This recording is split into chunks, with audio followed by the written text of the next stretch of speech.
Guys, test tayo unit. Dalawang G19 ang i-out natin.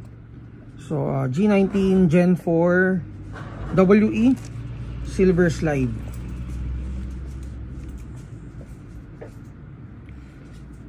Naka-metal slide siya and then polymer yung frame.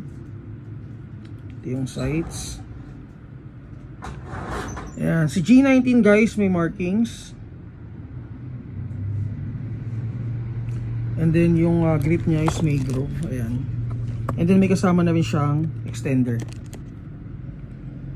So Gen 4. Mag capacity is around mga 20-22.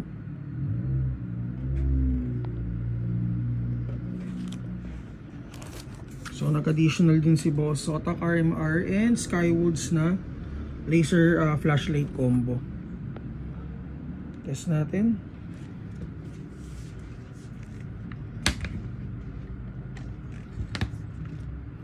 Firing mode niya is semi-auto. 336.